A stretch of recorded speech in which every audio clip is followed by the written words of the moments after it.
Hello दोस्तों, स्वागत है आपका अपने YouTube चैनल गोयल मैट्रिक्स पर। चैनल पर पहली बार आए हैं तो सब्सक्राइब कर लीजिएगा, साथ ही बेल आइकन को प्रेस जरूर कर लीजिएगा जिससे नोटिफिकेशन आपके पास समय से पहुंच जाए। तो जैसा कि आपको पता है, मैं डेली आपके लिए 10 क्वेश्चंस लेकर आती हूँ। जो भी आपका स्कोर होता है आप लोग लास्ट में कमेंट करके बताते हैं। तो फिर से मैं आपके लिए 10 क्वेश्चंस लेकर आई हूँ। इसके जो साथ ही आपका 10 में से जितना भी स्कोर आए आप लास्ट में कमेंट करके जरूर बताइएगा कि 10 में से आपके इतने क्वेश्चन सही हुए हैं। चलिए फिर स्टार्ट कर देते हैं। वीडियो को एंड तक देखिएगा एंड जितना भी हो सके ज्यादा से ज्यादा लाइक कमेंट शेयर कर दीजिएगा। चलिए, तो फर्स्ट क्वेश्चन आपके सामने है, देख लीजिए एक बार अच्छे से। और ये सभी आपके प्रीवियस ईयर क्वेश्चंस हैं। क्वेश्चन है find point wise limit of the series आपको दे रखे ऑप्शंस। तो इस तरह के क्वेश्चंस को इतना करते हैं, जो लिमिट है इसकी आप n टेंस टू इनफिनाइट लेते हैं एंड ये x, और यहाँ पर आप इसको सॉल्व क्या करेंगे 1 प्लस, जब आप यहाँ पर इनफिनाइट लगाएंगे तो क्या हो जाएगा, आप इसको 1/0 लिख सकते हैं और ये आपका ऊपर जाकर क्या बन जाएगा, पूरा फंक्शन जो है ये आपका ये सीरीज 0 बन जाएगी। तो इसका जो आपका सही आंसर है ये हो जाएगा आपका ऑप्शन नंबर बी, यानी कि 0 इसका करेक्ट आंसर हो जाएगा। चलिए, क्वेश्चन नंबर 2 है आपके सामने। If u8 is equals to 1357 and u10 is equals to 1379, how many element are there in u8 and u10? तो बहुत ही आसान सा क्वेश्चन है। बस इस तरीके से क्या होता है, आपस में बस इनकी मल्टीप्लाई करनी है, यानी कि जितने इसमें आपके एलिमेंट हैं इसमें टोटल आपके कितने हैं, ये जब आप इसे काउंट करेंगे 4 1 2 3 4, इसमें कितने हैं आपके 4। बस आपको क्या करना है 4 मल्टीप्लाई 4, आपको इन दोनों का मल्टीप्लाई करना है। इसका मतलब ये है, तो आंसर कितना आ जाएगा आपका यहाँ पर 16 आपका करेक्ट आंसर आ जाएगा। ऑप्शन डी इसका सही आंसर हो जाएगा। चलिए अब देखते हैं क्वेश्चन नंबर 3। तो ये है आपका find the cardinality of generating set for dihedral group. ठीक है, तो ये आपके लिए शायद नेम फर्स्ट टाइम आपने सुना होगा। तो इसमें क्या होता है, इसमें दो चीज होती है, एक तो आपकी होता है रिफ्लेक्शन और दूसरा होता है रोटेशन। तो इसमें दो चीज होती है आपकी, इसलिए जो इसकी कार्डिनलिटी आती है ये आपकी कितनी आती है 2, यानी कि ऑप्शन सी इसका सही आंसर हो जाएगा। चलिए क्वेश्चन नंबर 4 देखते हैं। क्वेश्चन नंबर 4 है the external direct product of two abelian group is abelian if and only if both are non-abelian finite infinite abelian। ध्यान रखिएगा, the external direct product of two abelian group, मान लीजिए 2 abelian group है और इनका क्या है प्रोडक्ट ले लिया। इस अबेलियन कब ये अबेलियन होंगे, if and only if both are, दोनों क्या होंगे जब ये non abelian finite infinite abelian. तो ये जब दोनों क्या होंगे, ये आपके एक अबेलियन ही होंगे, तभी आपका ये पॉसिबल है। तो ऑप्शन डी इसका सही आंसर हो जाएगा, अबेलियन इसका करेक्ट आंसर है। चलिए क्वेश्चन नंबर 5 है आपके सामने।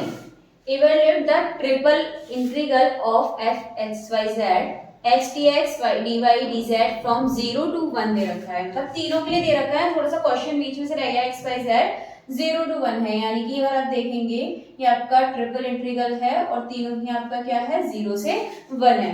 तो ये क्या है आपका x dx dy dz। ठीक है, सबसे पहले आप क्या करेंगे x dx की रेस्पेक्ट में कर लीजिए, एक ही बात है क्योंकि 0 से 1 सभी की 0 से 1 दे रखे हैं। आपको यहाँ सबसे पहले dx दे रखा है तो आप इसके लिए कीजिए dx के लिए। तो क्या हो जाएगा इसका करेंगे, तो मैं चलिए यहाँ पे लिख देते हैं 0 से 1 और ये इसका मैं कर देती हूँ x² 2। ठीक है, और ये होने के बाद बचेगा dy dz और साथ में आपका 1 और 0 जो ये लिमिट थी। अब आप देखेंगे कितना हो जाएगा 1/2 बचेगा आपका, यहाँ पर 0 to 1 रखेंगे तो 1/2, और इसका भी हम क्या करते हैं dy के रेस्पेक्ट में कर लेते हैं। तो कितना हो जाएगा x, और dy की करेंगे तो y आएगा आपका यहाँ पर, और फिर से आपकी ये 1 से 0। अब इसके बाद dz आपके पास बचा। अब इसके बाद आप करेंगे 0 से 1 एंड y की जगह आप 1 रखेंगे, फिर से आपके पास कितना बचने वाला है 1/2। और दूसरी चीज मैंने यहाँ पर ये आपको कर दिया था, लिमिट भी लगा दी, इसको रहने दो, हटा दो। अब इसके बाद dz के लिए बचा है, अब आप dz के लिए करेंगे तो z/2 आएगा और 1 2 0, कुल मिला के जो आपका आंसर है 1/2, ये आपका सही आंसर आ जाएगा। ठीक है, जब यहाँ पर आपका एक ही वेरिएबल हो उसके साथ में आपकी सेम लिमिट हो तो आंसर आपका वही आता है जो आपका स्टार्टिंग में बनना होता है। ठीक है, तो ऑप्शन बी इसका जो सही आंसर है आपका ऑप्शन नंबर बी हो जाएगा। चलिए नेक्स्ट है क्वेश्चन नंबर 6, और ये मैंने आपको लाइव क्लास में भी कराया था। ठीक है, याद हो तो।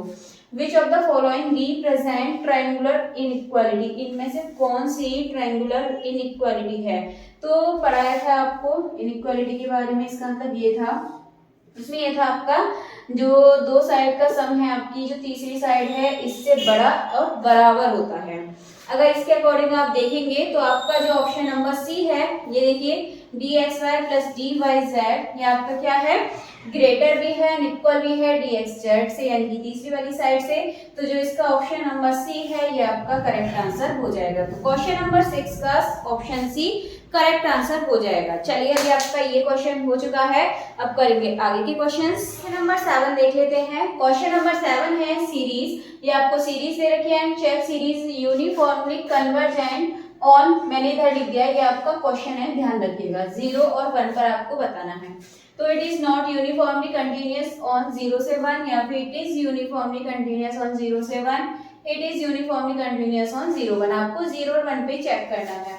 तो इसका तरीका आपका ये है, आप यहाँ से n टेंड्स टू क्या रखेंगे, आप यहाँ से चेक करेंगे एक बार 0 पे और एक बार आप 0 पे चेक करेंगे 1 पर, और इन दोनों के बीच में कोई भी नंबर ले लीजिए 1/2 पर, ठीक है। अब आप इन 3 नंबर पे चेक करेंगे, जब आप यहाँ से लिमिट निकाल कर चेक करेंगे तो 0 पर तो आपका 0 आएगा, 1 पे 1 एंड 1/2 पर जो आएगी वैल्यू 2 आएगी। तो यहाँ आपकी क्या आनी चाहिए, सेम आनी चाहिए थी वैल्यू, अलग अलग आएंगी। तो इसकी वजह से जो इसका आंसर है आपका, करके देख लीजिएगा एक बार, ना समझ आए तो कमेंट बॉक्स में एक बार बोल दीजिएगा।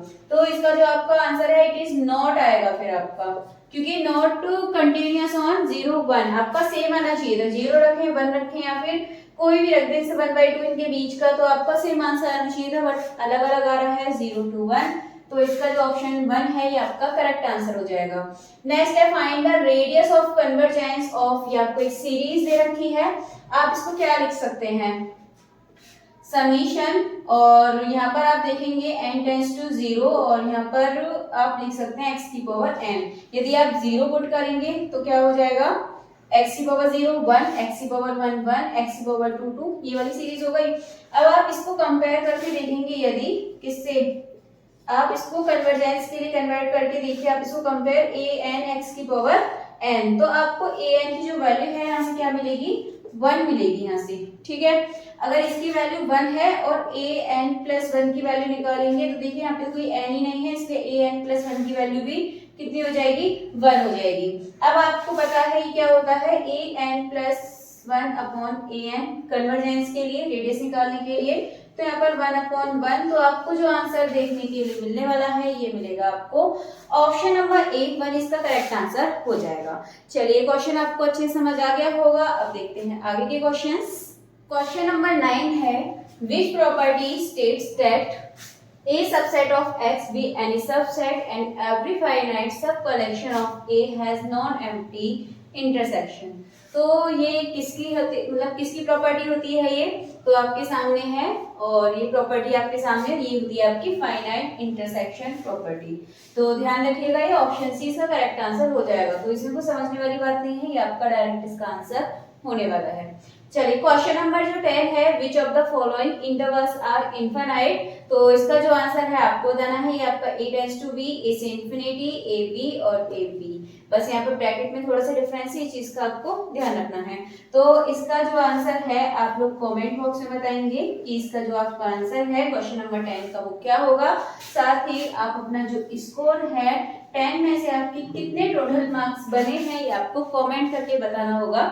तो अगर आपको वीडियो अच्छी लगी हो तो शेयर जरूर कर दीजिएगा एंड लाइक किए बिना बिल्कुल मत जाइएगा। तो चलिए फिर आज के लिए भी इतना ही काफ़ी है, मिलेंगे नेक्स्ट वीडियो में किसी टॉपिक के नोट्स के साथ। तब तक के लिए आप इस वीडियो को ज़्यादा से ज़्यादा शेयर जरूर कर दीजिएगा।